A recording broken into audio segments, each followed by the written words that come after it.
Minnesota. Any Minnesotans in here? Any Duluthians in here?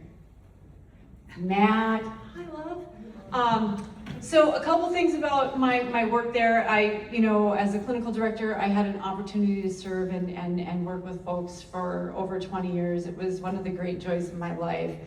And one of the final things I was doing prior to coming to 2018 here was starting a recovery community organization in Duluth.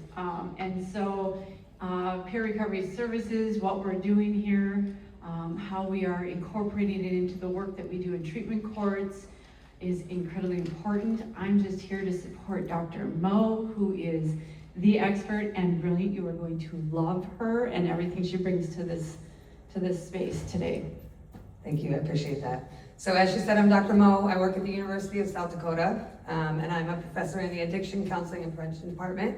I'm also a professor at Hawaii Pacific University, and I teach PhD psychology there. On top of that, I have a couple of grants where I work inside the treatment court, which we're going to talk about today, how we've implemented peer supports in South Dakota, primarily Sioux Falls, Minnehaha County, and what adding a peer support to the program has been through my lens, and maybe I could even bring some other people up here to see how they feel about it through their lenses.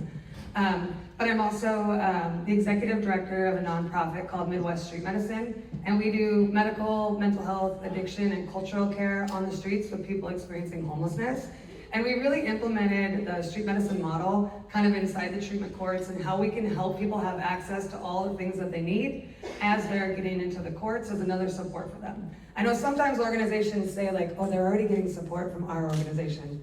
Cool, they can get support from our organization too. Because sometimes it takes all of us being at the table and saying the right word at the right time, giving the right services at the right time, and just being that extra support. And for people who have been down and out or been through some shit, who need that extra support, it's okay to be there. It's okay to have that individualized care. It's okay to meet them exactly where they are.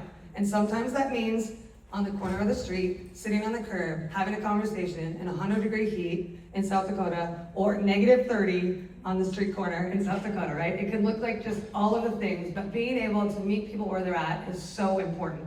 So I'm gonna take a pause and I want you to think about ways that you've met people where they are.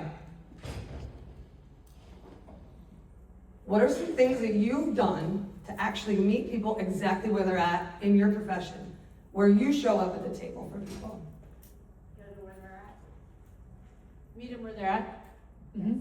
Yeah, what else? You can holler it out. I'm here for that. Encampments. Allow them to be exactly who they truly are in that moment, in their stages of change, and not having expectations. Beautiful. Yeah, that's great. Meeting them in jail, encampments. Where else? How else? Treatment centers. Treatment centers.